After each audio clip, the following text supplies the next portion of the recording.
మనము విన్నాము. దానికి ముందుగా గత వారంలో మనం ఏం విన్నాము ఒకసారి ఆలోచించి ముందుకు అడుగులు వేస్తాం. ఒకసారి వెనక్కి చూడండి, అందరూ చూడండి వెనక్కి. చూసారా ఎవరు వచ్చారు? వెనక్కి చూడంగానే ఎవరు వచ్చారు? ఎవరో వచ్చారంటారా? పోయిన వారం ఏం జరిగింది? వెనక్కి చూడటం అంటే ఏదో ఒకటి జరిగిందిలేండి, అంతేనా? పోయిన వారం మనం ఏం మాట్లాడుకున్నాం? సమూహంలో ఏ గుంపు? సమూహంలో ఏ గుంపు? ఎన్ని గుంపుల గురించి తెలుసుకున్నాం? 3 గుంపులా? ఇంకా ఆయన 3 గుంపులు అని ఉన్నాడు. 7 గుంపుల్లోకి రాలా.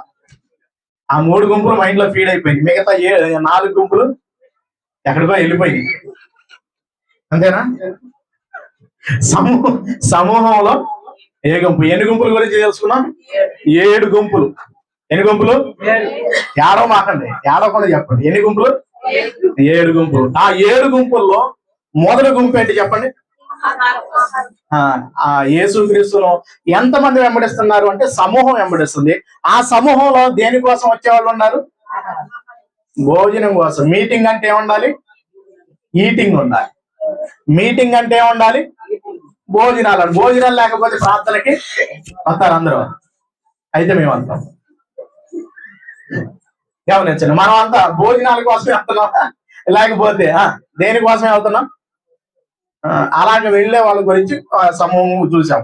రొట్టెల కోసమే ఆయన వెంబడించిన సమూహం. రెండోది స్వస్థత కోసం ఆయన వెంబడించే గుంపు ఉంది. మూడో గుంపు సూచక్రియలు అద్భుతాల కోసం వెంబడించే ఒక గుంపు ఉంది. ఎన్నో గుంపు ఇది? 3 గుంపు. 4వ గుంపు ఏ కాడికి నేరం మోపడం, తప్పులు మోపడానికి ఇప్పటికీ ఉన్న ఈ గుంపు అంటే ఉన్నాయి. ఈ గుంపులన్నీ ఇప్పటికే ఉన్నాయి అంటే ఉన్నాయి. ఆనాటి కాలంలో కాదు కానీ ఈనాటి కాలంలో కూడా ఉన్నాయి. గమనించండి, నేరాలు మోపే గుంపు. తర్వాత స్వార్థ పూరితమైన గుంపు. స్వార్థంతో యేసుక్రీస్తు దగ్గరికి వస్తారు. ఆ స్వార్థంతోనే ఆయన వెంబడిస్తూ ఉంటారు. గమనించండి, ఆ గుంపు గురించి. ఎన్నో గుంపు ఇది? 5వ గుంపు. అవసరాలు తీరిపోయినా కనపడతారా? ఇంకా కనపడరు. రావా అంటే నేను రాను అని చెప్పేస్తారు. ఎవరు ఇది? ఈ గుంపు ఎన్నో గుంపు? 5వ గుంపు. 6వ గుంపు మాటకి విధేయతను చూపించే గుంపు. ఎన్నో గుంపు ఇది? 6వ గుంపు. మాటకి విధేయతను చూపిస్తారు కానీ అంతం పట్టుకుంటారా? ఉంటారు. ఈ రోజు మాట విన్నారంటే రేపు మాట వినరు. ఈ రోజు బాగా వింటారు, గజగజ ఉరిగిపోతారు.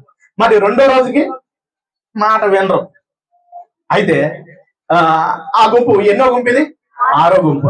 చివరి గుంపు అంతం వరకు సహించే గుంపు, వెంబడించే గుంపు. ఏ గుంపులో అంటే ఆ సమూహంలో ఏ గుంపులో ఉన్నాం మనల్ని మనం పరిశీలించుకోవటానికి పోయిన వారం దేవుడు అవకాశాన్ని ఇచ్చాడు. ఈ వారం కూడా ఒక విలువైన విషయాన్ని మనము ఆలోచించడానికి ప్రయత్నిద్దాం. ఈ వారం మనం ఆలోచించబోతున్న అంశం మోషే జీవితం ద్వారా 3 విషయాలు. అబ్బా మాకు అయిపోయిందండి మా ఆన్లైన్ లో, అమ్మయ్యా ఇంకేముందని అనుకుంటారు. ముందు విన్న వాళ్ళు అదృష్టవంతులు, రెండోసారి మరలా వినటానికి దేవుడు అవకాశాన్ని ఇస్తున్నాడు. కొంతమంది అయితేనేమో వినేసాం కదా మళ్ళా చెబుతున్నాడా, మళ్ళా ఇదే డబ్బా పడతాడా అనుకుంటారు. ఆన్లైన్ లో అన్ని చెప్పడానికి అవకాశాలు కుదరవు.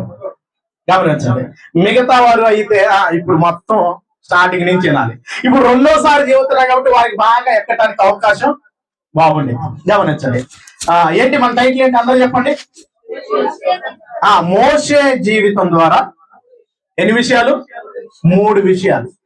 ఏముందండి మోషే గారి జీవితంలో అనుకునే వాళ్ళు కూడా ఉంటారు. మాకు తెలుసు కదా అనుకునే వాళ్ళు కూడా చాలా మంది ఉంటారు. అయితే ఈ మోషే గారి జీవితం అంటే ఆయన జీవిత కాలంలో మనం 3 భాగాలుగా విభజిస్తున్నాం. ఎన్ని భాగాలు? 3 భాగాలు. అందరూ వినాలి, జాగ్రత్తగా వినాలి. ఎన్ని భాగాలుగా విభజిస్తున్నాం? 3 భాగాలుగా విభజిస్తున్నాం. గమనించండి, ఈ 3 భాగాలు ఆయన జీవిత కాలం ఎంతకాలం చూసి మనం ముందుకు అడుగులు వేయడానికి ప్రయత్నిద్దాం. ఒకసారి ద్వితీయోపదేశ కాండం అందరూ బైబిల్ ఉన్న ప్రతి ఒక్కరు కూడా ఆయన జీవిత కాలం ఒకసారి చూసి మనం ముందుకు అడుగులు వేయడానికి ప్రయత్నిద్దాం. 34వ అధ్యాయం ద్వితీయోపదేశ కాండము 34వ అధ్యాయము 7వ వచనాన్ని చూద్దాం. అందరు తీశారా? అందరు తీశారా? అందరు తీశారా? అందరు తీసి చూడండి. మోషే చనిపోయినప్పుడు 120 సంవత్సరముల ఈడు గలవాడు. చాలండి. అంటే మోషే జీవిత కాలం ఎంత కాలం అంట? 120 సంవత్సరాలు. మన టైటిల్ ఏంటి? మోషే జీవితం. అంటే మోషే జీవితం అంటే 120 సంవత్సరాలని ఈరోజు 3 భాగాల్లో మనం ఆలోచించడం మొదలు పెడతాం. గమనించండి, ఎలా ఈ 3 భాగాలు ఏ విధంగా మనం విభజించుకోవాలి, ఆ 3 భాగాల్లో మనం నేర్చుకోవాల్సిన విషయాలు ఏమైనా ఉన్నాయా? గమనించండి. అంటే మోషే జీవితం ద్వారా మన జీవితానికి కొన్ని విలువైన విషయాలు నేర్పించడానికి దేవుడు ప్రయత్నిస్తూ ఉన్నాడు. గమనించండి, అసలు మోషే గారి జీవితాన్ని మనం ఆలోచించాలి అంటే మోషే గారి పరిస్థితులు ఏంటో, ఇశ్రాయేలు పరిస్థితులు ఏంటో మనం తెలుసుకోవాలి. ఆయన జీవితం గురించి తెలియాలి అంటే ఇశ్రాయేలు యొక్క జీవితం గురించి మనం తెలుసుకోవాలి. మోషే గారి జీవితం ఎక్కడ ఉంది చెప్పండి? ప్రకటన గ్రంథంలో ఉండింది. ఎక్కడుంది మోషే గారి జీవితం? నిర్గమాకాండంలో ఉండింది. గమనించండి, మోషే గారి జీవితం ఎక్కడ మొదలైంది అంటే నిర్గమాకాండంలో మొదలైంది. గమనించండి, ఈ నిర్గమాకాండం అంతా కూడా ఎక్కడ రాయబడుతుంది, ఎక్కడ ఇదంతా కూడా జరుగుతుంది అంటే ఐగుప్తి. ఎక్కడ? ఐగుప్తి. ఈ ఐగుప్తికి ఇశ్రాయేలు ప్రజలు ఎలాగొచ్చారు చెప్పండి? ఎలాగొచ్చారు అంటే కొన్ని వారికి కరువు రావటం వల్ల, ఆ కరువు వల్ల ఐగుప్తికి వచ్చారు. ఆ ఐగుప్తికి ఇదంతా మీకు తెలుసు కాబట్టి నేను రఫ్కి వెళ్ళడానికి ప్రయత్నిస్తాను. ఆ కరువు వల్ల ఐగుప్తికి వచ్చేసారు. ఐగుప్తికి వచ్చిన తర్వాత యేసేపు గారు ఉన్నంత కాలం ఎలాగుంది చెప్పండి? చాలా బాగుంది. యేసేపు గారు చనిపోయిన అనంతరం ఏం జరుగుతుంది అంటే వీళ్ళు విస్తరించిపోతారు. ఎంతమందిగా ప్రవేశించారు ఐగుప్తికి? ఎంతమంది ప్రవేశించారు చెప్పాలి? 70 మంది ప్రవేశించారు. ఈ 70 మంది కాస్త ఏమైపోయారు? అక్కడ విస్తరించిపోయారు, ప్రబలారు. ఈ ప్రబలిన తర్వాత ఇప్పుడు వాళ్ళకు ఒక ఆలోచన పట్టింది. ఏంటి ఆలోచన అంటే వీళ్ళు కనుక ఈ విధంగా పెరిగిపోయారంటే వీళ్ళే మన మీద తిరుగుబాటు చేస్తారు, శత్రువుకు సహకరిస్తారేమో అని చెప్పేసి ఆలోచించి ఇప్పుడు ఏం చేస్తున్నారు అంటే మగ పిల్లవాడు ఎవరైనా పుడితే వారిని ఏం చేయమంటున్నాడు? చంపేయమంటున్నాడు. ఎవరికి చెప్పాడు ఈ మాట? ఎవరికి చెప్పాడు? మంత్రసాలకు చెప్పాడు. మీకు అందరికీ తెలుసు కదండి, కొంచెం నోరు తెరిచి మాట్లాడడానికి ప్రయత్నించాడు. ఎవరికి చెప్పాడు? మంత్రసాలకు చెప్పాడు. మంత్రసాలకు చెప్పినప్పుడు వాళ్ళు ఏం చేశారు? దేవునికి భయపడి వాళ్ళు ఎవరిని చంపట్ల. రాజు దగ్గరికి వెళ్ళి చెప్పేశారు, ఇదే పరిస్థితి. మేము వెళ్ళే లోపల హెబ్రీ స్త్రీలు ఎలాగున్నారు? చాలా చురుకైన వాడు, నీరసంగా మొహాలు కాదు వాళ్ళు ఎలాంటి వారు? చురుకైన వారు. మేము వెళ్ళే లోపల కంటున్నారు, వాళ్ళు పక్కన పెట్టేస్తున్నారు. చాలా జరుగుతున్నాయి అనే బట్టి ఇప్పుడు రాజుకి ఏమొచ్చేసింది? కోపం వచ్చేసింది. ఫరోకి ఏమొచ్చింది? కోపం వచ్చేసి ఏం చేస్తున్నాడు అంటే మగ పిల్లవారందరినీ కూడా ఏం చేయమంటున్నాడు? చంపేయమంటున్నాడు. ఆజ్ఞ జారీ చేస్తున్నాడు. గమనించండి, ఇక్కడ నుండి మోషే గారి జీవితాన్ని మనం ఆలోచించడం మొదలు పెడతాం. గమనించండి, ఐగుప్తిలో మోషే గారి యొక్క జీవితాన్ని మనం ఆలోచిద్దాం. మొట్టమొదటిగా ఆయన 40 సంవత్సరాలు ఎక్కడ గడిపినట్టుగా కనపడింది అంటే ఐగుప్తి. ఎక్కడ? ఐగుప్తి దేశంలో. గమనించండి, ఈ ఐగుప్తి దేశంలో ఏం జరిగిందో మొట్టమొదటిగా కొన్ని విషయాలు మోషే గారి గురించి కనుక మనం ఆలోచించగలిగితే ఈ మొదటి భాగం 40 సంవత్సరాల్లో ఏం జరుగుతుంది అంటే మోషే గారు పుట్టినప్పుడు ఏం జరుగుతుంది? ఆ పరిస్థితులన్నీ కూడా ఏం జరుగుతున్నాయి? పిల్లలందరినీ కూడా ఏం చేస్తున్నారు? చంపేస్తున్నారు.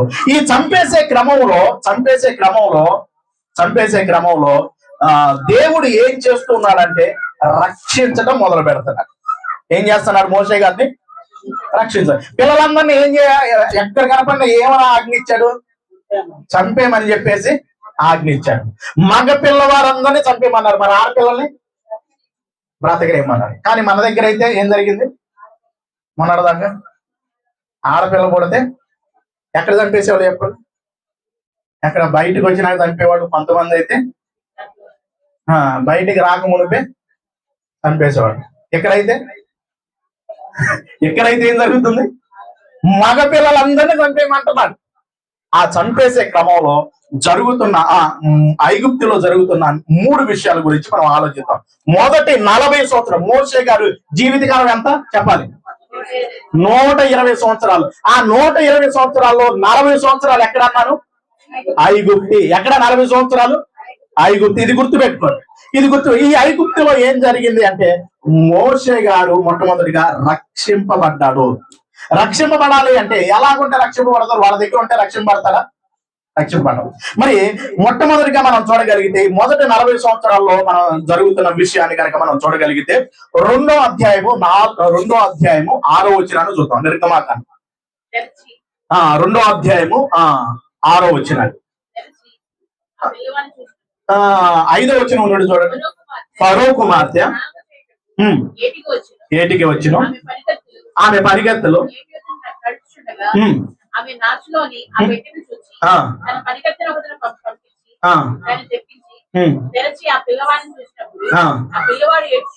ఆ పిల్లవాడు ఏడ్చుచుండగా చూచి వాని యందు కనికరించి వాని యందు ఏం పడుతుంది? ఆమెకి కనికరం పడుతుంది. ఆ కనికరం పుట్టాలంటే ఎవరు పుట్టించాలి?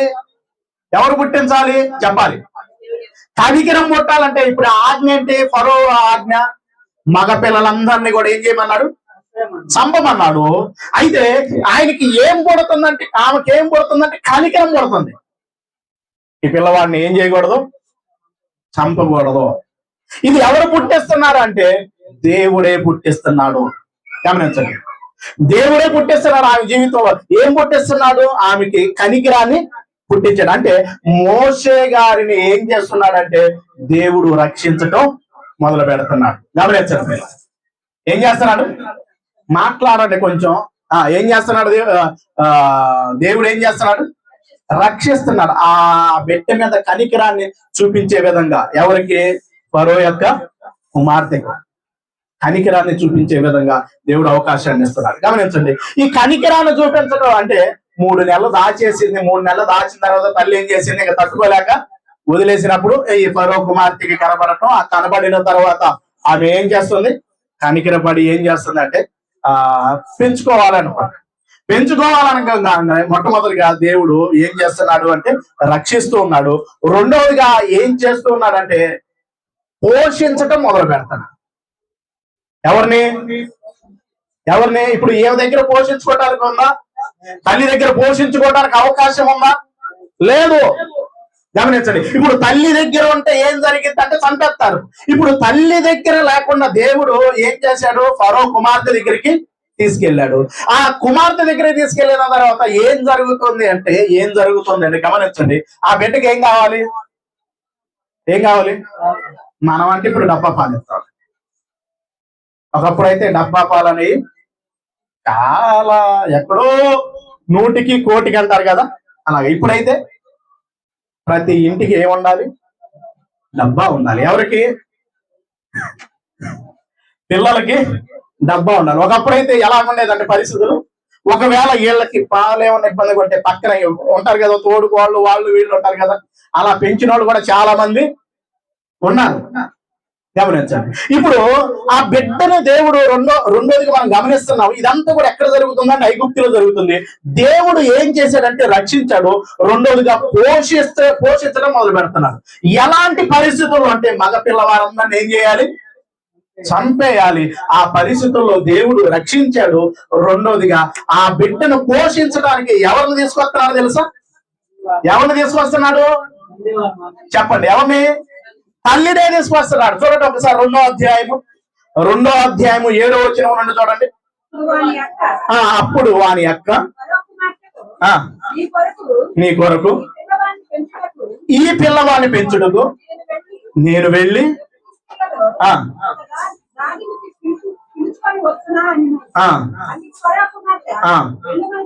వెళ్ళమని చెప్పగా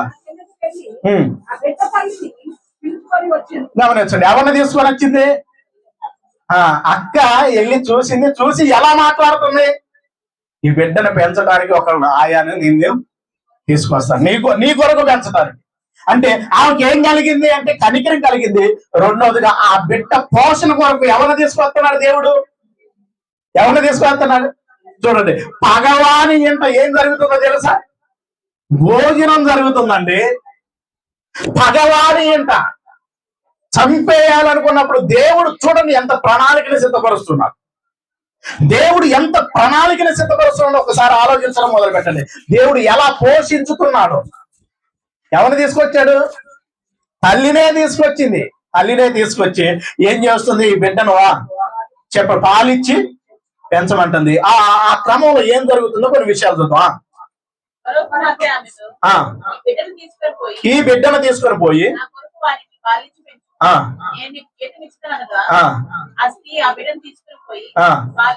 పాలిచ్చి పెంచింది. ఇప్పుడు పాలిస్తుంటే, కొడుక్కి పాలిస్తుంటే ఏమిస్తున్నారు? ఏమిస్తున్నారు చూడండి. ఒకసారి ఆలోచించడం మొదలు పెట్టండి. అంటే మోషే గారి జీవితం పుట్టినప్పుడు దేవుడు రక్షించాడు. ఎంత ప్రణాళిక చూడండి.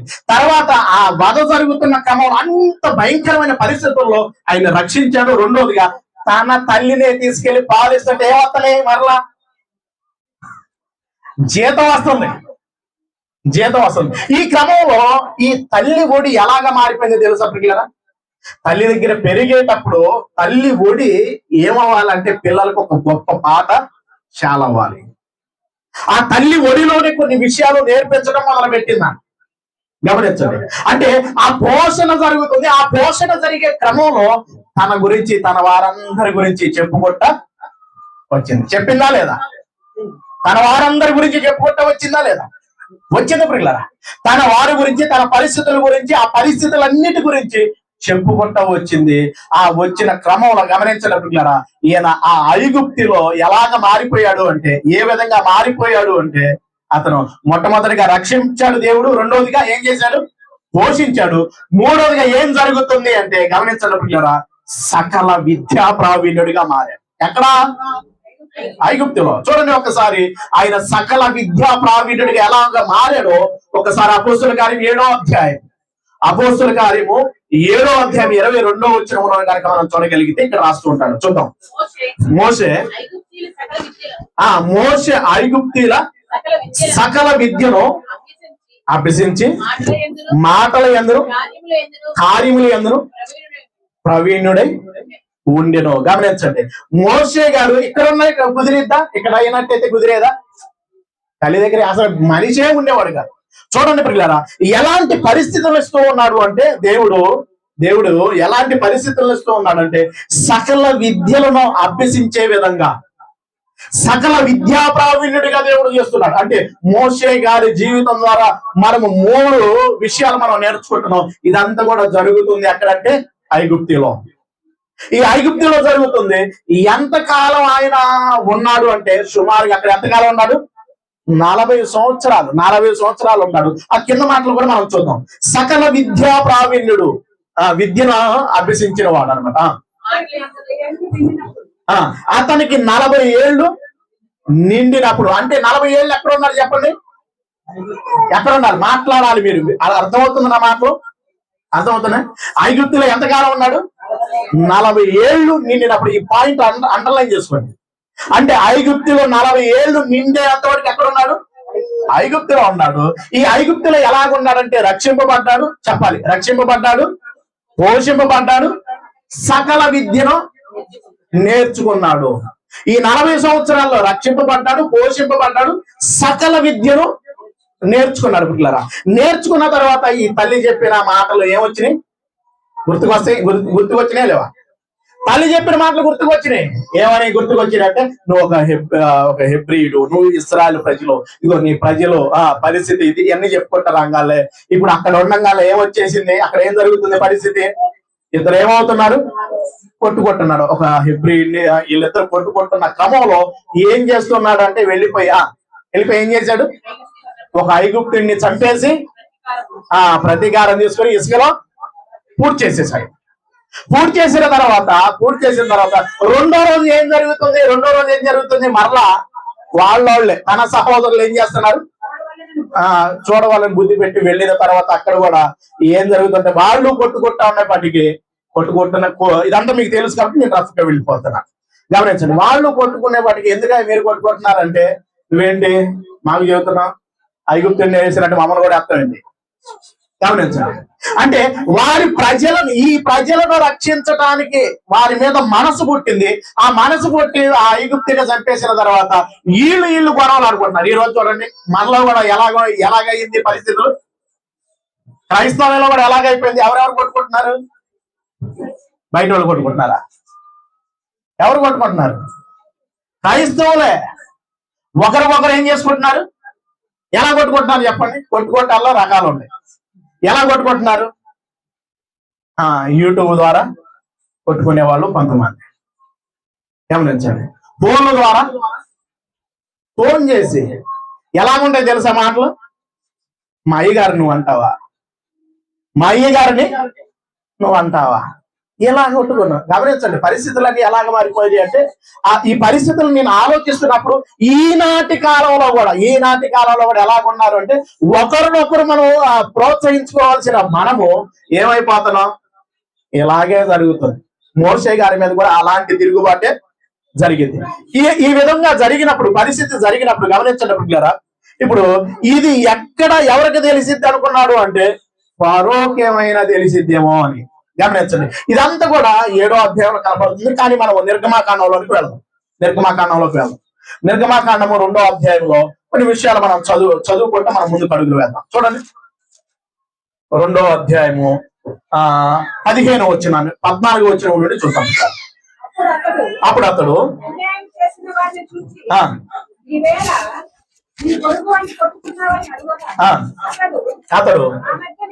అందరూ బైబిల్ చూడండి.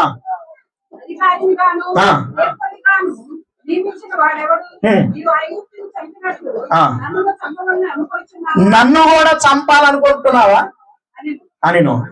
అందుకు మోషే నిశ్చయముగా ఈ సంగతి భయపడిను. ఫరో ఆ సంగతి విని మోషే ఫరో యొద్ద నుండి పారిపోయి మిద్యాను దేశం. ఇప్పుడు గమనించండి, ఎంతకాలం అయిపోయింది మోషే గారి జీవితం? 40 సంవత్సరాలు అయిపోయింది. ఈ 40 సంవత్సరాలు పూర్తి అయిపోయిన తర్వాత ఎక్కడికి పారిపోతున్నాడు? అందరూ చెప్పాలి. మోషే గారి జీవిత కాలం ఎంత? 120 సంవత్సరాలు. ఆ 120 సంవత్సరాలు మొదటి 40 సంవత్సరాలు ఎక్కడ బ్రతికాడు? ఐగుప్తులో బ్రతికాడు. ఇప్పుడు ఈ 40 సంవత్సరాలు పూర్తి అయిపోయిన తర్వాత ఎక్కడికి పారిపోతున్నాడు? మిద్యాను దేశానికి పారిపోతున్నాడు. ఈ మిద్యాను దేశానికి పారిపోతున్నాడు. అక్కడికి వెళ్ళిపోయిన తర్వాత జరుగుతున్న పరిస్థితులు గమనించండి. 2వ భాగానికి నేను వస్తున్నాను. ఈ 40 అయిపోయినాయి. ఈ 40 ఇక్కడ అయిపోయినాయి ఐగుప్తులో. ఇప్పుడు మిద్యానుకి ఎక్కడికి వెళ్ళిపోతున్నాడు? మిద్యాను దేశానికి వెళ్ళిపోతున్నాడు. అక్కడ ఏం జరిగింది? అక్కడ ఎలాంటి పరిస్థితులు జరిగింది? ఇక్కడ మరొక మూడు విషయాలు మనం ఆలోచించడానికి ప్రయత్నిస్తాం. ఈ మిద్యానికి వెళ్ళిపోయిన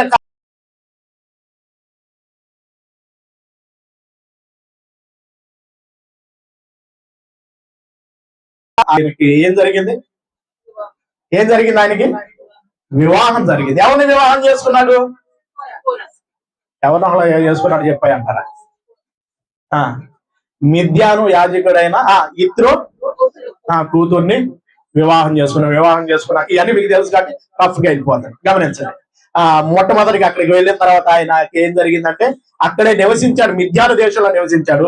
ఆ నివసించిన తర్వాత ఆయనకు వివాహం జరిగింది. ఇదంతా ఎక్కడ కనపడింది? 2వ అధ్యాయం 21వ వచనంలో కనపడింది. గమనించండి. తర్వాత ఆయన అక్కడ నివసిస్తున్న క్రమంలో ఎలాగ మారిపోయాడు అంటే, ఆ సకల విద్యా ప్రావీణ్యుడు ఎలాగ మారిపోయాడు తెలుసా? గొర్రెల కాపరిగా మారిపోయాడు. ఎలా మారాడు? ఆమెను వివాహం చేసుకున్నాడు. ఆ వివాహం చేసుకున్న తర్వాత ఎలాగ మారిపోయాడు? ఆయన గొర్రెల కాపరిగా మారిపోయాడు. ఎవరు గొర్రెలు? వాళ్ళ మావ మందరం వేపుతూ ఉన్నాడు. ఇది ఎక్కడ కనపడుతుంది? కొన్ని విషయాలు కూడా అవి కూడా చూసుకుంటూ వెళ్దాం. వివాహం జరిగిన విషయం, ఆ పరిస్థితులు కూడా చూద్దాం. నిర్గమాకాండం 2వ అధ్యాయము 21వ వచనం.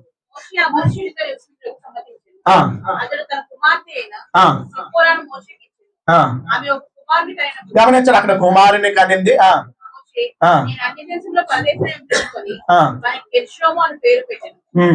గమనించండి, ఇదంతా కూడా పరిస్థితి అంతా కూడా ఎక్కడ జరుగుతుందంటే మిద్యాను దేశమే. ఎక్కడ?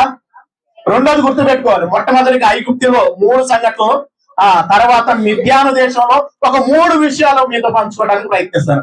ఆ మిద్యాను దేశంలోకి వెళ్ళిన తర్వాత వివాహం అయింది, ఆయనకి ఎవరు పుట్టారు? గెర్షోము పుట్టాడు. గమనించండి. ఇప్పుడు ఇదొక పాయింట్. రెండో పాయింట్ కనుక మనం ఆలోచించగలిగితే, అక్కడికి వెళ్ళిన తర్వాత ఆయన ఏం చేస్తూ ఉన్నాడు అంటే, ఈ సకల విద్యా ప్రావీణుడు గొర్రెల కాపరిగా మారిపోయాడు. చూడండి 3వ అధ్యాయము మొదటి వచనాన్ని కనుక మనం చూడగలిగితే, మోషే తన మామ మందను ఏం చేస్తున్నాడు? మేపుతున్నాడు. అంటే గొర్రెల కాపరిగా మారిపోయాడు. మోషే గారు సకల విద్యా ప్రావీణ్యుడు ఎలాగ మారిపోయాడు? గొర్రెల కాపరిగా మారిపోయాడు. గమనించండి. చూడండి పరిస్థితులు ఎలా మారిపోతాయో తెలియదు. అందుకనే లోకంలో సామెత అవుతా ఉంటారు, ఓడలు ఏమవుతాయి అంట? బండ్లు అవుతాయి, బండ్లు ఓడలు అయిపోతాయి. పరిస్థితులు ఎప్పుడు ఒకే విధంగా ఉండవు. పరిస్థితులు అన్ని అనుకూలంగా ఉండవు. ఒక్కోసారి అంత బాగుండిద్ది, ఒక్కోసారి ఏమి ఉండదు. ఒక్కోసారి తినడానికి ఫుల్గా సమృద్ధి ఉండిద్ది, ఒక్కోసారి ఏమి ఉండదు. పరిస్థితులు ఒకే విధంగా ఉండవు. ఉన్నాయా? ఎవరికైనా మాకు ఒకే విధంగా ఉన్నాయి అన్న వాళ్ళు చేతులు ఎత్తండి. మేము ఎప్పుడు ఒకే విధంగా ఉన్నామండి, మా పరిస్థితి ఎప్పుడు మారలేదన్న వాళ్ళు ఎవరన్నా ఉన్నారా? ఉండవు. పరిస్థితులు మారిపోతా ఉంటాయి. ఈ రోజు ఉండిద్ది, రేపు ఉండవు. కొన్ని పరిస్థితులు ఎదురవుతా ఉంటాయి. చూడండి మోషే గారు ఐగుప్తులో ఉన్నప్పుడు ఎలాగున్నాడు? ఫరో తర్వాత ఏనే రాజు, ఒక పరిపాలకుడుగా ఉండవలసిన వ్యక్తి ఇప్పుడు ఎలాగ మారిపోయాడు? గొర్రెల కాపరిగా మారిపోయాడు. గొర్రెల కాపరిగా మారిపోయాడు ఆయన. గమనించండి. ఆమె వివాహం చేసుకున్నాడు. ఇప్పుడు ఈ మిద్యాన దేశంలో ఎంతకాలం ఉన్నాడంటే, సుమారుగా ఎక్కడ కూడా ఎంతకాలం ఉన్నాడు తెలుసా? 40 సంవత్సరాలు ఉన్నాడు. ఈ 40 సంవత్సరాల్లో ఇద్దరు కుమార్తెను వివాహం చేసుకున్నాడు. తర్వాత గొర్రెల కాపరిగా మారిపోయి, ఎందుకు ఈ గొర్రెల కాపరిగా మారిపోవాల్సిన అవసరం వచ్చింది? ఎందుకు ఈ పరిస్థితులు ఇలాగన్నీ కూడా మారిపోవాల్సిన అవసరం వచ్చిందంటే, గమనించడం పిల్లరా, అక్కడ ఉన్నప్పుడు ఆ పరిస్థితులు చూపించాడు. ఇక్కడ ఇతనికి ఏమి నేర్పించాలనుకుంటున్నాడు అంటే, దేవుడు సాత్వికం నేర్పాలనుకుంటున్నాడు. పరిస్థితులు నేర్పించుకుంటూ వెళ్తున్నాడు. గమనించండి. ఈ మిద్యాను దేశంలో ఆయన గొర్రెలు కాచుకునే వ్యక్తిగా ఆయన చేసేసాడు. మూడవదిగా గమనించండి పిల్లరా, దేవుడు అతనితో మాట్లాడుతున్న విషయం కనపడింది పిల్లరా. ఇది మనకి ఎలాగ అర్థమైంది అంటే, గమనించండి, అసలుకి ఆయన 40 సంవత్సరాలు ఇక్కడ ఉన్నాడా లేదన్న కొన్ని విషయాలు మనం చూడడానికి ప్రయత్నిద్దాం. 7వ అధ్యాయం నిర్గమాకాండము 7వ అధ్యాయం చూద్దాం. తర్వాత 7వ అధ్యాయము 6వ వచనం నుండి చూడండి.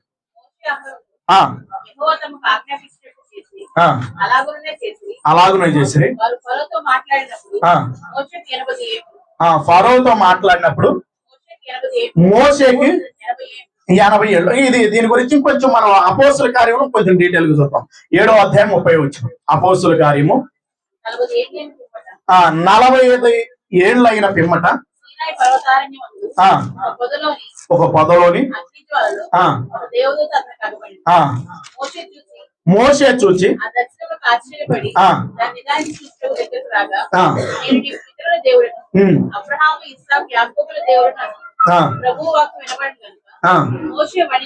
మోషే వణికి అందుకు ప్రభు నీ చెప్పులు విడువము.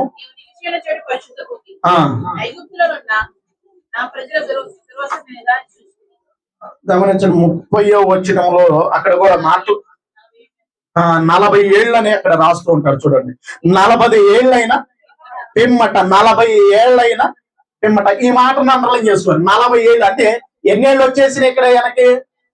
మిద్యాన దేశంలో ఎన్నేళ్ళు వచ్చినాయి? వచ్చినాయిలండి. అక్కడ ఐగుప్తులో ఎన్నేళ్ళు వచ్చినాయి? 40 ఏళ్ళు వచ్చిన తర్వాత ఏం జరిగింది? పరిస్థితి అంత తారుమారైపోయింది. ఎక్కడికి బయలుదేరాడు?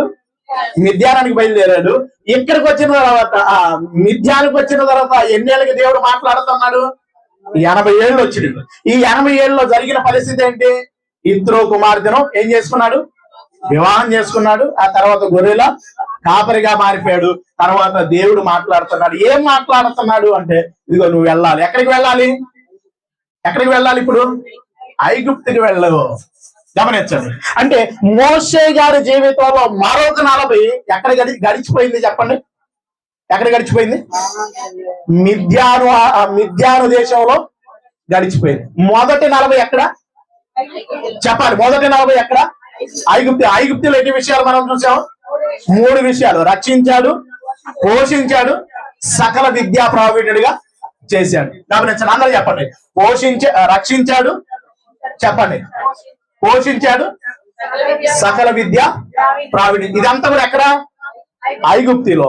ఇప్పుడు మిద్యాను దేశంలో 3 విషయాలు. వివాహం అయింది, తర్వాత గొర్రెల కాపరిగా మారాడు, మూడోది దేవుడు తనతో మాట్లాడాడు. ఆ మాటను కూడా మనం చూద్దాం. 3వ అధ్యాయం నిర్గమాకాండం 3వ అధ్యాయం 10వ వచనాన్ని చూద్దాం. 3వ అధ్యాయం 10వ వచనం. నిన్ను ఫరో యొద్దకు పంపెదను, ఇశ్రాయేలైన నా ప్రజలను నీవు ఐగుప్తులో నుండి తోలుకొని పోవాలని. ఇప్పుడు దేవుడు మాట్లాడుతున్నాడు. ఎక్కడ మాట్లాడుతున్నాడు అంటే గమనించండి, మిద్యాను అరణ్యంలో హోరేబు పర్వతం మీద దేవుడు మాట్లాడటం మొదలు పెట్టాడు. అంటే ఈ మిద్యాన దేశం అంతట్లో కూడా ఎంతకాలం ఆయన బ్రతికినట్టుగా కనపడింది? 40 ఏళ్ళు. ఈ 40 ఏళ్ళు 3 విషయాలు మనం చూస్తున్నాం. ఎన్ని విషయాలు? 3 విషయాలు. గమనించండి, ఎందుకు ఈయన ఈ పరిస్థితులు ఎదురైనాయి అంటే అక్కడ సకల విద్యా ప్రావీణ్యుడు. వయసులో ఉన్నప్పుడు ఎలాగుంటారు చెప్పండి? ఎలాగుండేది పరిస్థితులు? ఉడుకు రక్తం అంటారు కదా, అందుకని ఏ గొడవ వచ్చినా మేము వేసేస్తా ఉంటాం. గమనించండి, ఇక్కడికి వచ్చే పరిస్థితులన్నీ ఎలాగ మారిపోయినాయి? పెళ్ళైపోయి పిల్లలు పుట్టారు. ఆ పరిస్థితులన్నీ కూడా ఎలాగ మారిపోయినాయి? దేవుడు అనేకమైన పాఠాలు నేర్పించుకుంటూ వచ్చాడు. గమనించండి పిల్లలు, ఎప్పుడు ఒకే విధంగా ఉండిద్ది ఆ పరిస్థితి? ఎప్పుడు ఒకే విధంగా ఉండేది అంటే పరిస్థితి ఏముండదు. గమనించండి, అంటే దీంట్లో మనం ఏమి నేర్చుకుంటున్నాం అంటే ఏమి నేర్చుకుంటున్నాను? 3 విషయాలు మనం నేర్చుకుంటున్నాం. దేవుడు ఇక్కడ ఏం చేస్తున్నాడంటే ఈ మిద్యాను దేశంలో అతన్ని మలచడం మొదలు పెడుతున్నాడు. తనకిష్టమైన వాడిగా మలచడం మొదలు పెడుతున్నాడు. సాత్వికాన్ని నేర్పించడం మొదలు పెడుతున్నాడు. గమనించాడు. అక్కడైతే పరిస్థితులు చూడంగా ఏం చేశాడు? ఐగుప్తులు ఏం చేశాడు చెప్పండి? వెంటనే లేపేశాడు. ఎలాగో ఉన్నాడు అంటే ఆ పరిస్థితులు ఎలాగున్నాడంటే ఆ సకల విద్యా ప్రావీణ్యుడు ఏం చేశాడంటే తన వాడి మీద ఒకడు పడుతున్నప్పుడు వెంటనే లేపేసేసాడు. ఇక్కడ మిద్యానికి వచ్చేపాటికి ఏమైపోయాడంటే సాత్వికుడుగా మారిపోయాడు. మలచాడు దేవుడు. అంటే ఐగుప్తిలో దేవుడు సిద్ధపరిచాడు. మిద్యాను దేశంలో ఏం చేస్తున్నాడంటే మలచడం మొదలు పెడుతున్నాడు. మూడోది, ఇప్పుడు 3వ భాగానికి కాదు. ఇప్పటికి ఎంత అయిపోయినాయి? ఆయన వయసు 80 ఏళ్ళు అయిపోయినాయి. ఇప్పుడు మరలా మనం చదువుదాం. నిర్గమాకాండం 7వ అధ్యాయం. ఇందాక చదివాం కదా, ఒకసారి చదువుదాం. 7వ అధ్యాయము 7వ వచనాన్ని చూద్దాం. వారు ఫరోతో మాట్లాడినప్పుడు అహరోనికి ఎంతకాలం అంట? 80 ఏళ్ళు. గమనించండి, 83 ఏళ్ళు. ఆలోచించండి ప్రియారా. అంటే మోషే గారి జీవితంలో 2 పార్ట్లు మనం ఆలోచించాం. 3వ భాగంలో ఆయన ఎక్కడికి వచ్చాడు చెప్పండి? ఐగుప్తికి వచ్చేసాడు. మరలా ఈ ఐగుప్తికి వెళ్లే క్రమంలో ఎన్ని జరిగినాయి చెప్పండి? ఏమన్నాడు దేవుడు? మోషే గారిని వెళ్ళమంటే ఏం చెప్పాడు చెప్పండి? మోషే గారు, ఈ రోజు మోషే గారి ప్లేస్ లో మనం కూడా ఉన్నాం లేదా? మోషే గారి ప్లేస్ లో మన జీవితాలు ఉన్నాయా లేవా? ఖచ్చితంగా. రండి అంటే ఏం చెబుతాం మనం? ఏం చెబుతాం? మాకు పని ఉందండి, అక్కడికి వెళ్ళమంటావా? నేను అసలుకే నచ్చండి, నన్ను అక్కడికి వెళ్ళి పాటలు పాడమంటావా? నన్ను వాక్యం చెప్పమంటావా? నేను ఆ పని చేయాలా? గమనించండి, మనం మోషే గారి జీవితాన్ని చూసేటప్పుడు మన జీవితం కూడా దేవుడు ఏం చేస్తా ఉంటాడో తెలుసా? ఏం చేస్తూ ఉంటాడంటే మరుస్తుంటా. ఎన్ని సాకులు చెప్పినా ఎలాంటి పరిస్థితి దేవుడికి ఏం వచ్చిందో తెలుసా? కోపం వచ్చింది. ఎవరి మీద? మోషే మీద దేవుడు కోపపడ్డా? దేవుడు ప్రేమమయుడు కండి, కృపామయుడు కదా, శాంతిపరుడు కదా. అలాంటి వ్యక్తికి కోపం వచ్చిందా? కోపడ్డాడు. గమనించండి, అంటే మోషే గారి జీవితంలో మిద్యానులో 40 ఏళ్ళు అయిపోయినాయి. ఆ 40 ఏళ్ళు అయిపోయిన తర్వాత అంటే 80 ఏళ్ళు వచ్చేసినాయి. ఈ 80 ఏళ్ళలో ఏం చెబుతున్నాడంటే నువ్వు అక్కడికి వెళ్ళాలయ్యా, వెళ్ళి అదిగో ఆ ప్రజలు మొర నాకు వినపడింది, నువ్వు వెళ్ళి వాళ్ళందరినీ ఏం చేయమంటున్నాడు? నడిపించంటే నేను నత్తోడిని, నేను ఆడికి వెళ్ళానంటే నన్ను వేసేస్తాను. గమనించండి, వాళ్ళు అసలు నన్ను నమ్ముతారా అని చెప్పేసి ఎన్నో ఆయనకి ప్రశ్నలు వేసినట్టుగా కనపడుతుంది. ఆ క్రమంలో దేవుడు అతని మీద కోపపడినట్టు కూడా కనపడుతుండేది. ఇదంతా కూడా మిథ్యాను దేశం. ఇప్పుడు ఎక్కడికి వెళ్ళాడు? ఎట్టకేలకు దేవుని మాటకు విధేయతను చూపించి ఎక్కడికి వెళ్ళాడు?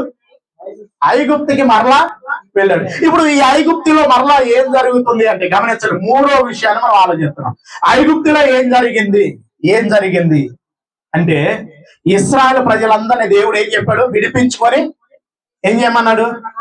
కానానికి తీసుకొని రమ్మన్నాడు. ఇప్పుడు వెళ్ళినమ్మంటే ఫరో దగ్గరికి రమ్మని తీసుకెళ్ళండి అంటాడా? గమనించండి, అందులో అక్కడ కూడా ఏం జరిగిందంటే దేవుడు మోషే గారి ద్వారా 10 అద్భుతాలు చేశాడు. ఎన్ని చేశాడు? 10 అద్భుత కార్యాలు జరిగించాడు. అక్కడ సూచక్రియలు జరిగించాడు. గమనించండి పిల్లారా, అంటే మోషే గారి జీవితాన్ని మనం ఆలోచిస్తున్నాము. గమనించండి, ఐగుప్తులో 40 ఏళ్ళు ఉన్నాడు. తర్వాత అక్కడి నుండి తీసుకెళ్లి మిథ్యాను దేశంలో 40 ఏళ్ళు ఉన్నాడు. మరలా దేవుడు పిలుపుకు మాటకు విధేయతను చూపించి ఎక్కడికి వెళ్ళాడు? ఇశ్రాయేలు ప్రజలను విడిపించడానికి ఐగుప్తు దేశానికి వెళ్ళాడు. వెళ్ళిన తర్వాత ఆయన పంపించమంటే పంపించాడా అంటే పంపించలేదు పిల్లారా, పంపించలా. మరి ఏం చేశాడు అంటే గమనించండి పరిస్థితులు. అక్కడ ఎన్ని అద్భుతాలు జరిగించాడు అంటే, ఎన్ని కార్యాలు జరిగించాడు అంటే అతని హృదయం ఏమైపోతుంది చెప్పండి? ఏమైపోతుంది? వాళ్ళని పంపించు అంటే ఏమైపోతుంది? హృదయం కఠినం అయిపోతుంది. ఆ పరిస్థితుల్లో ఏమేం చేశాడు చెప్పండి? ఏమేం చేశాడు అక్కడ మోషే గారు అంటే, నీటిని మొట్టమొదటిగా ఏం చేశాడు? నీళ్లను రక్తంగా మార్చాడు. నీటిని ఎలా మార్చాడు? రక్తంగా మార్చాడు. తర్వాత కప్పలు వచ్చేసినాయి. ఇదంతా కూడా ఎక్కడ ఉండిద్ది? నిర్గమాకాండం 7వ అధ్యాయంలో మొత్తం కనపడుతుండిద్ది. 7వ అధ్యాయం నుండి 12వ అధ్యాయం వరకు మనము ఏం చేయాలంటే ధ్యానం చేయాలి. కప్పలు వచ్చేసినాయి. తర్వాత పేర్లు వచ్చినాయి. తర్వాత ఏమొచ్చినాయి అంటే ఐగుప్తిలో వచ్చిన తెగుళ్ళు పిల్లరా ఇవన్నీ దేవుడు వారిని పంపించమంటే పంపించకపోయేటికి దేవుడు మోషే గారిని నిలబెట్టుకొని కార్యాలు జరిగిస్తున్నాడు. గమనించండి, నిలబడితే దేవుడు మన జీవితాల్లో కార్యాలు జరిగిస్తారా లేదా? ఖచ్చితంగా జరిగిస్తాడు. ఈయన వెళ్ళమంటే నేను వెళ్ళను, నేను చేయను, నాకు ఇబ్బందులు ఉన్నాయి, ఆ పరిస్థితులు ఉన్నాయి అని చెప్పాడు. కానీ దేవుని మాటకి విధేయత చూపించి వెళ్ళేపాటికి జరుగుతున్న పరిస్థితి ఏంటంటే అక్కడ ఏం చేస్తున్నాడు అంటే ఎన్నో కార్యాలు జరిగించడం మొదలు పెడుతున్నాడు. ఫస్ట్ నీరు రక్తంగా మార్చాడు, తర్వాత కప్పలను తీసుకొచ్చాడు, ఆ తర్వాత పేలు, ఆ తర్వాత ఏగలు, ఆ తర్వాత పశువులకి ఏమొచ్చేసినాయి? తెగులు వచ్చేసినాయి. ఆ తర్వాత కురుపులు వచ్చేసినాయి. ఆ తర్వాత వడగళ్ళు, ఆ తర్వాత మిడతలు. 3 రోజులు ఏం జరిగింది? చీకటి కమ్మింది. చివరగా ఏం జరిగింది? ఐగుప్తిలో ఉన్న జ్యేష్ఠ కుమారులందరూ కూడా చనిపోయారు. అంటే హృదయం కఠినం అయిపోయింది. అంటే ఈ రోజు ఫరో లాంటి వాళ్ళు ఉన్నారా? ఎన్ని జరుగుతున్నా వారి జీవితాల్లో, ఎన్ని ఇబ్బందులు వస్తున్నా ఎవరి దగ్గరికి రారు? దేవుడి దగ్గరికి రారు. ఒక పక్క జరుగుతానే ఉంటాయి, కొన్ని ఇబ్బందులు వస్తానే ఉంటాయి. ఆ ఇబ్బందులు బట్టే ఎవరి దగ్గరికి రావాలి? దేవుడి దగ్గరికి రావాలి. కానీ ఇబ్బందులు కలిగే కొద్ది కొంతమంది హృదయం అయిపోయింది కఠినం. ఫరో లాంటి వాళ్ళు ఉన్నారా? ఈ రోజు కూడా ఉన్నారా? మీరు గుడ్లు వేసుకుని అలా చూడమాట ఉన్నారా? హృదయం కఠినం అయిపోయే వాళ్ళు ఉన్నారా? ఉన్నారు. కొంతమంది హృదయం ఎంత కఠినంగా ఉంటుందంటే దేవుడు ఒక దెబ్బ కొట్టినా వింటారు మాట, వినరు. ఇప్పుడు లాస్ట్ కి ఏం చేశాడంటే వాళ్ళ తొలిసూరి సంతానాన్ని ఏం చేశాడు? హతం చేశాడు. ఆ తొలిసూరి సంతానం అంతా కూడా హతం అయిపోయాడు. గమనించండి, మనము 3వ భాగాన్న ఆలోచిస్తున్నాము. ఆయనకి 80 ఏళ్ళు దాటిన తర్వాత ఎక్కడికి వచ్చాడు? ఐగుప్తికి వచ్చాడు. ఆ ఐగుప్తిలో ఏం చేస్తాడంటే తెగుళ్ళు 10 తెగుళ్ళు ఐగుప్తీల మీద రప్పించాడు. ఎన్ని తెగుళ్ళు? 10 తెగుళ్ళు. 10 తెగుళ్ళు వచ్చేపాటికి అప్పటికి వాళ్ళకి ఏం కలిగింది? వారు బాబు మమ్మల్ని విడిచిపెట్టి వెళ్ళిపోమన్నాడు. గమనించండి, మమ్మల్ని విడిచిపెట్టి వెళ్ళిపో అంటున్నాడు. అంటే వారి జీవితాలు, వారి హృదయాలు అంత కఠినం అయితే కానీ వారి జీవితాలు అన్ని జరిగితే కానీ మనిషి విడిచిపెట్టరా? మనం కూడా చూడండి, మనం కూడా అంతే. కొన్ని జరిగినప్పుడు అప్పుడు మనం ఏం చేస్తాం? వదిలేస్తాం, కొన్నిటిని విడిచిపెట్టేస్తాం. ఆలోచించండి. అంటే మోషే గారి జీవితంలో 3వ భాగంలో మనం ఆలోచిస్తున్నాము. ఐగుప్తికి వచ్చిన తర్వాత 80 ఏళ్ళు అయిన తర్వాత ఏం చేస్తున్నాడు? ఐగుప్తిలో ఏం చేస్తున్నాడంటే ఏం చేస్తున్నాడు? తెగుళ్ళు తీసుకొచ్చాడు వాళ్ళని విడిపించడానికి. గమనించండి, మొట్టమొదటిగా దాంట్లో మనం ఆలోచిస్తున్నాం 10 తెగుళ్ళు. తర్వాత దేవుడు ఏం చేస్తున్నాడు అంటే, మోషే గారి ద్వారా దేవుడు ఏం చేస్తున్నాడంటే, ఎక్కడికి తీసుకెళ్ళిపోయాడు చెప్పండి? ఇప్పుడు ఎక్కడికి తీసుకెళ్ళాడు? ఐగుప్తిలో నుండి అరణ్యంలోకి తీసుకెళ్ళాడు. ఎక్కడికి తీసుకెళ్ళాడు? అరణ్యంలోకి తీసుకెళ్ళాడు. ఐగుప్తిలో ఉన్న పరిస్థితి ఏంటి? వారి ప్రజల పరిస్థితులు అన్నీ కూడా ఏంటి? చాలా కష్టాలు, ఇబ్బందులు, ఇరుకులు, ఆ పరిస్థితులు, రోదన. ఆ పరిస్థితుల్లో నుండి దేవుడు విడిపించి ఎక్కడికి తీసుకెళ్ళాడు? అరణ్యంలోకి తీసుకెళ్ళాడు. కానీ ఇశ్రాయేలు ప్రజల్లో ఎవరికైనా ఏమైనా జరిగిందా? ఎవరికైనా ఏమైనా జరిగిందంటే ఎవరికి ఏం జరగల. అంతా జరిగింది, అంతా కూడా ఎవరికి జరిగింది? ఐగుప్తీలకే జరిగింది. ఐగుప్తుల ఇంట్లోకే ఏమొచ్చినాయి? కప్పలు వచ్చినాయి. ఐగుప్తుల పరిస్థితులే మారిపోయింది. ఐగుప్తిలో ఉన్న కుమారులు ఏమైపోయారు? సరిపోయారు. కానీ ఇశ్రాయేలు ప్రజలు ఎవరికి ఏమి కాలేకపోయినారు.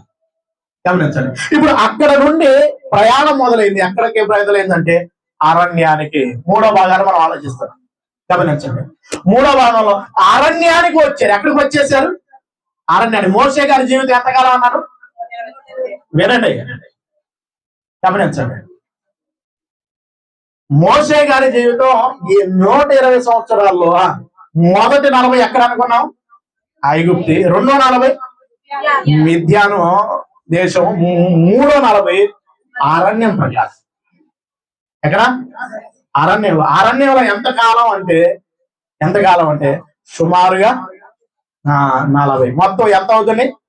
120. ఈ అరణ్యంలో ఏం జరుగుతుందో కొన్ని విషయాలు త్వరగా చెప్పేసి నేను ముగించేస్తాను. గమనించండి, ఈ అరణ్యంలో మిగతా 40 గురించి కనుక మనం ఆలోచించగలిగితే, ఆ అరణ్యానికి వెళ్ళిపోయిన తర్వాత దేవుడు, అరణ్యాలు అన్ని ఉంటాయా? యేసుక్రీస్తు ప్రభువు కూడా ఏమన్నాడు? అక్కడ బోధిస్తా ఉండగానే చాలా మంది వచ్చేవాడికి ఏం పెట్టమన్నాడు? ఆహారం. బాబో, ఇంతమందికి మేము ఆహారం పెట్టాలా? నా దగ్గర ఏమి లేవన్నారు. ఇప్పుడు అరణ్యంలో ఎంతమంది ఉన్నారు? మోషే గారి కాలంలో ఎంతమంది ఉన్నారు? 6 లక్షల కాల్బాలు. పిల్లలు, పెద్దలు, ముసలోళ్ళు అందరు కలుపుకుంటే సుమారుగా 20 లక్షలు పై జనం. ఇప్పుడు ఈ అరణ్యంలో వాళ్ళందరికీ దేవుడు ఏం చేస్తున్నాడు అంటే, మోషే గారి ద్వారా ఏ ఆహారాన్ని పెడుతున్నాడు తెలుసా? ఏ ఆహారాన్ని పెడుతున్నాడు అంటే, దేవదూతల ఆహారాన్ని మనిషికి కురిపిస్తే వారి నోరేమైపోయింది? సై తప్పిందంట. చూడండి, మనిషికి దేవుడు మంచి అవకాశాలు ఇస్తుంటే ఏముందండి? ఏముందిలే అన్నట్టుగా తిరుగుబాటు చేసే స్వభావం ఎవరికి వస్తుందో తెలుసా? మనిషికి. ఒకప్పుడు కష్టపడితే గాని ఏమి లేదు, మొదలేదు.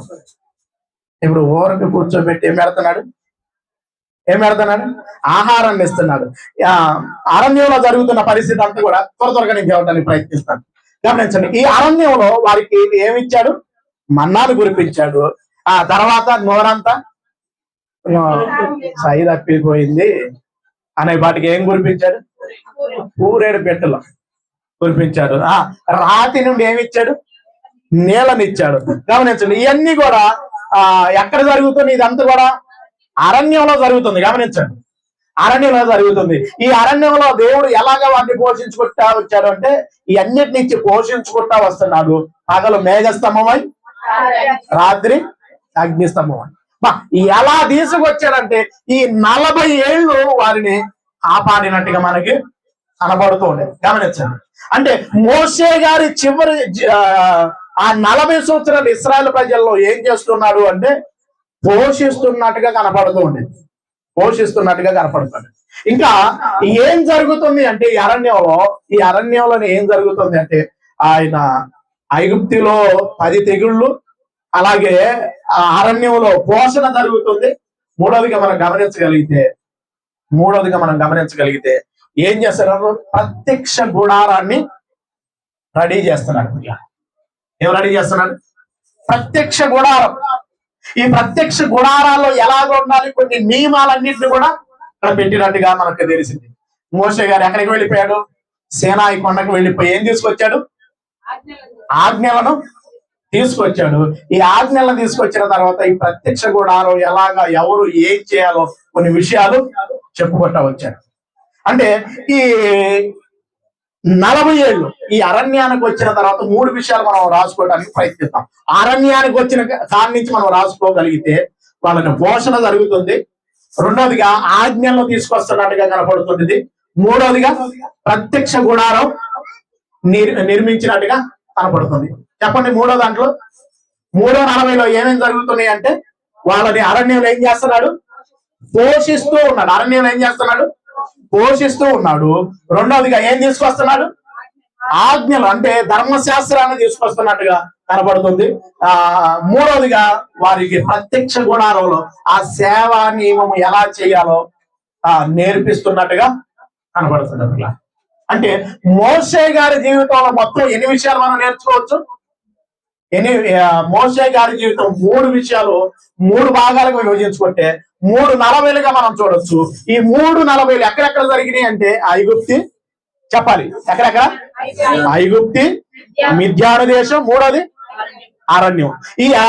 ఈ మూడిట్లో ఎన్ని విషయాలు మనం నేర్చుకున్నాం? ఎన్ని విషయాలు? ఇది ఒకేసారి చెబితే బాగా ఇబ్బంది అయిపోయింది. ఒక్కొక్క భాగం చెప్పినట్టయితే చాలా టైం పట్టిద్దని నేను ఒకేసారి చెప్పాను. గమనించండి, మొదటి భాగంలో ఎన్ని విషయాలు మనం నేర్చుకున్నాం? 3 విషయాలు. ఆ 3 విషయాలు చెప్పండి అక్కడ. దేవుడు ఆయన ఏం చేశాడు? ఫస్ట్ రక్షించాడు. బయట ఉన్న వాళ్ళు నోరు తెరిచి చెప్పండి. ఫస్ట్ ఏం చేశారు? ఫస్ట్ భాగంలో 3 విషయాలు చెప్పండి. నాకు ఇక్కడే వినపడుతుంది, అక్కడి నుంచి వినపడట్లా. చెప్పండి, గట్టిగా చెప్పండి. మైక్ బయటికి ఇవ్వమంటారు,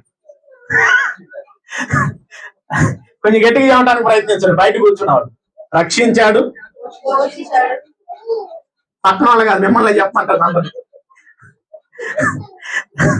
గమనించండి, రక్షించాడు, పోషించాడు, సకల విద్య ప్రావీణ్యుడిగా చేశాడు. ఇదంతా కూడా ఎక్కడ? ఐగుప్తిలో. దీనికి ఒక మాట, ఒక టైటిల్ కూడా మనం పెట్టుకోవచ్చు, సిద్ధపరిచాడు. ఐగుప్తిలో మోషే గారిని ఏం చేశాడు? సిద్ధపరిచాడు. రెండోదిగా ఎక్కడ? మిద్యాను దేశంలో 3 విషయాలు. ఏంటి ఆ 3 విషయాలు? వివాహం అయింది, తర్వాత గొర్రెల కాపరిగా మారాడు, తర్వాత దేవుడే తనతో మాట్లాడాడు, వెళ్ళమని మాట్లాడాడు. ఈ క్రమంలో దీనికి మనం ఏమని పెట్టుకోవాలంటే మిద్యాను దేశంలో దేవుడు అతన్ని మలచాడు. దేవుడు అతన్ని ఏం చేశాడు? మలచాడు. ఎందుకంటే ఒకప్పుడు ఎలాగున్నాడంటే పరిస్థితి రాగానే ఏం చేశాడు? ఒక వ్యక్తిని చంపేశాడు. ఇక్కడ ఎలాగ మారిపోతున్నాడంటే ఆ గొర్రెలు కాసేటప్పుడు సాత్వికుడుగా మారిపోయాడు. అంటే ఈ మిద్యాను దేశంలో దేవుడు అతన్ని ఏం చేశాడు? మలచాడు. దీంట్లో ఎన్ని విషయాలు? 3 విషయాలు మనం నేర్చుకున్నాం. మూడోది ఎక్కడ? మూడోది అరణ్యం. ఈ అరణ్యంలో 3 విషయాలు జరిగినాయి. ఏంటి ఆ 3 విషయాలు? ఇశ్రాయేలు ప్రజలను పోషించాడు. దేంతో పోషించాడు చెప్పండి? దేంతో పోషించాడు? దేవదూతల ఆహారాన్ని వాళ్ళకి ఏమేమి ఇచ్చాడు? వాళ్ళకి మన్నా కురిపించాడు, ఊరేడు పెట్టెలను ఇచ్చాడు, మళ్ళీ బండ నుండి ఏమి ఇచ్చారు?